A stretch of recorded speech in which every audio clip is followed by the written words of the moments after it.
Hey there, my goal for this video is to help everybody watching figure out when is the best time to buy real estate. Should you buy real estate now so that if prices keep going up, you don't miss out on all the appreciation? Or should you sit on the sidelines a little bit longer and wait it out just in case the market crashes and you're able to actually pick up some sweet deals like back in 2008? Now, unfortunately, I don't have a crystal ball, so in this video, I won't be able to tell you exactly when the market's going to crash or by how much we can expect prices to go down. But what I can do is look at the past and what's happened then, and look at what's currently happening in the economy and the real estate market, and look at the monetary policy changes that are being implemented by the Federal Reserve to help us create an educated guess and figure out what is the most probabilistic outcome for the real estate market. Now, to do so, we're going to look at two different scenarios. We're going to look at scenario one, which is where you buy a house now in today's market, versus scenario two, which is where you wait it out a few years for a potential market crash and then buy a house. Who ends up getting a better deal on their house?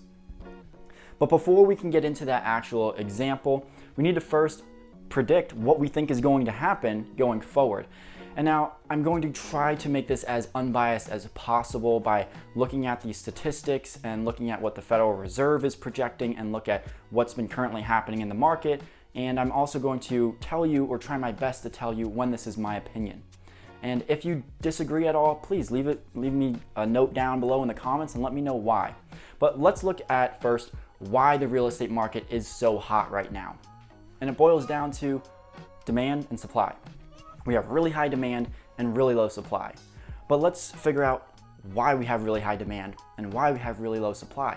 Because once we do that, then we'll be able to know what key factors and indicators are currently propping up the market. And if they change, then we could pretty much expect the prices of homes to also change with that. Whether they change for the better, then we might expect prices to keep going up, or if they change for the worse, then we could expect prices to go down. And this might also help us indicate when we expect this to happen and by how much. So let's first look at demand. Why is demand so strong right now? Well, the most obvious reason for most people is that interest rates are so low. When interest rates go down, it increases your buying power. So before, if interest rates are higher, right, you might only be able to afford a $250,000 house, let's just say, for example. And let's say the payments on that are $1,500, and this is at a 5% interest rate. And well, let's say rates go down to 3%. Now you can buy a $325,000 house and your payments are still only $1,500. Now, I don't know if that's exactly how it comes out, but that's just an example of how it works. And generally, what we've seen with real estate is that for every 1% change in the interest rate, you will see a 10% change in the value of homes. So what that means is, let's say interest rates go up 1%, right? Meaning that it hurts your ability on how much you can qualify for, then we can expect real estate prices to go down 10%. And vice versa. If interest rates go down 1%, we can expect prices to go up 10%. So that sort of right there almost explains why we've seen an 8% increase in home prices just this year. Because the Federal Reserve slashed interest rates to zero, making us have the all-time lowest mortgage rates ever, which is increasing the buying power for home buyers. And that's why we're seeing prices go up. But that's not the only reason why demand is high. We're also just seeing a straight up change in trend where people have a desire for bigger homes and they want single family homes. And that's why we're seeing the residential market boom, because the work environment has changed. People are now working from home, and some of these changes aren't just temporary, they're actually becoming permanent. So these people are realizing that they want a bigger home. Maybe they want an extra bedroom where they have an office that they can work out of. Or maybe they want a pool and a big backyard and spaces for entertainment. And I don't think these trends are just here during the pandemic.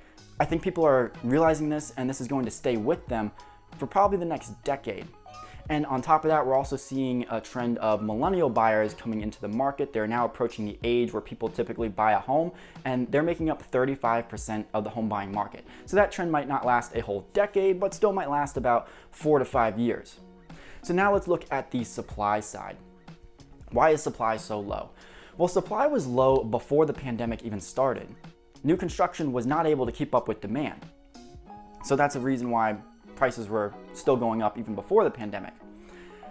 But now we've actually seen lumber prices skyrocket during the pandemic. And builders are still pretty cautious, realizing that we're in the middle of a pandemic and they don't want to overbuild right now and then get caught with their pants below their waist. So I would not expect to see new construction match up with the supply for demand right now. I think supply is going to stay pretty low for the time being. So now let's kind of get into our example. Well, actually, before we get into our example, let's make our projections of what we think is going to happen in the future. And this is what I'm going to say here. It's going to be mixed a little bit with my opinion, but this right here is going to be facts. This is from the Federal Reserve. This is what the Federal Reserve projects. The Federal Reserve is not going to raise interest rates until they feel like the economy is back to normal or strong again. They want to see at least 2% inflation, but not just 2% inflation. They're not going to pull the rug out from under us as soon as we hit 2. They want to see that we're actually able to go over 2% inflation and kind of stick with that for the next couple of years. They also want to see unemployment rate low, and they want to really just see the whole economy sort of back to normal. But they're not going to just, the second that happens, pull the rug out from under us. They want to see that happen for a little bit, a decent time period. And here are their projections for that. They believe not until 2023 will inflation finally be back at 2%, and will the unemployment rate be finally back at 4%. Now, remember what I said, they're not going to pull the rug out from under us as soon as we hit 2% inflation. They want to see that we're actually able to go over 2% inflation and sustain that. So if they think that we're not going to hit those numbers until 2023, what's that mean? They're probably not going to raise interest rates until 2024. Now this part is my opinion, right? Those facts, those numbers, those projections are from the Fed when I think they'll raise interest rates 2024. Because they said they are not going to raise interest rates if inflation is high and unemployment is high. And I think interest rates are going to have the biggest impact on the prices for real estate. Why? Because look at all the other factors that we talked about before. The trend in home ownership demand, people wanting single families, well, that's not going to change. That's here to stay for the next decade. Millennials, that's here to stay for the next 5 years.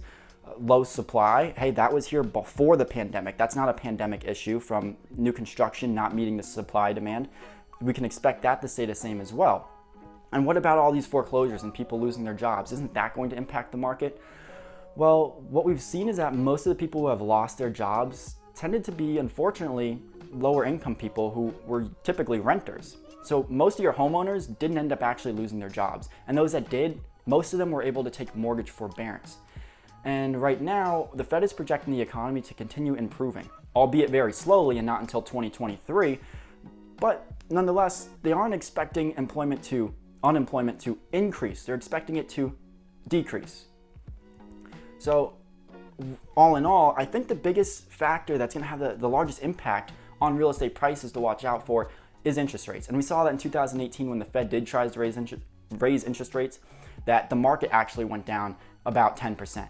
So I think the market can go down at least 10% when they raise interest rates here, but that's what we're going to go with here, right? Let's say scenario 1 now.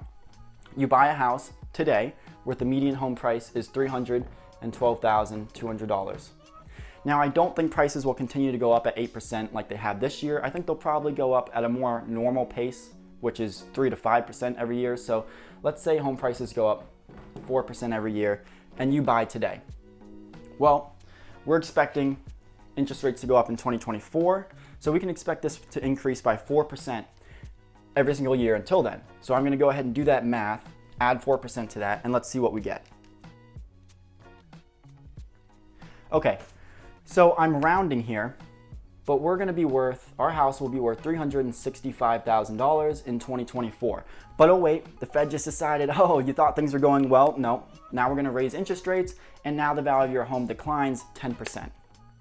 So now that home price is actually only going to be worth nothing. So now your home is only going to be worth $328,000, and again, I'm rounding. So let's say that same person, though, decided to wait till 2024 on the sidelines to buy. Well, they're still going to be paying more. They're going to be paying $328,000 for that same house that they could buy right now for $312,200. So in this scenario, just looking at the purchase price, it makes more sense to sort of buy now. Now, if my client came to me and they said, what do you think I should do? Well, it would depend on your scenario ultimately. If you were okay with renting out the house if you had to move for whatever reason, then I would say it's fine to buy now. Because if the market crashes and you got to move out or whatever happens, at least you don't have to sell when the market's down. You can rent it out and ride that wave out.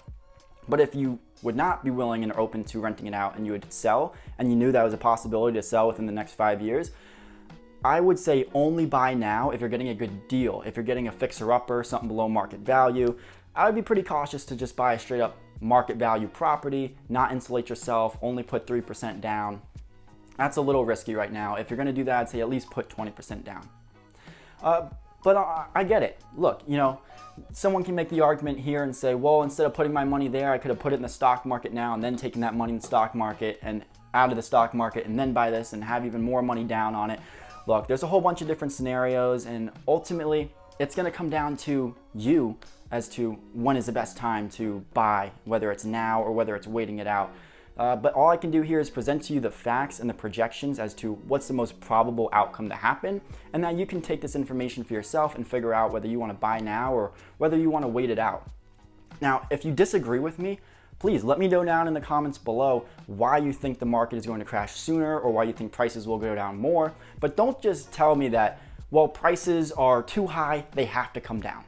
That's not a good reason. People have been telling me that since 2016, when I was out door knocking as a real estate agent in Orlando, Florida. I would ask them, I'd say, what do you think about the market? And do you think prices will keep going up? They say, no. Prices have been going up too high. They can't sustain this. It's gonna crash soon. 2017, going down. Well, if you would have bought a home in 2016, the median home price was $219,000. It's now $305,000. So if you were sitting out on the sideline waiting for the crash, you've been sitting out all this time waiting for $305,000. Now you might be saying to yourself, oh, well, it's gonna crash and it's gonna crash big and then it'll be even less than $219,000. Look, in order for that to happen, the market would have to crash by more than 30%. And it's possible. I mean, the Great Recession in 2008 was about 40%, but you know, that's a big crash, and those don't always happen. Those are kind of like once in a lifetime. But again, if you disagree with me here, I would love to do more research and maybe revise my answer. Leave me a comment down below and provide me some feedback or some research as to why you disagree to back up your answer. If you guys like this video, think about giving it a thumbs up. If you want to see more content like this, consider subscribing. And if you guys know anyone who's thinking about buying and can benefit from this video, please share it with them. Until next time, thank you.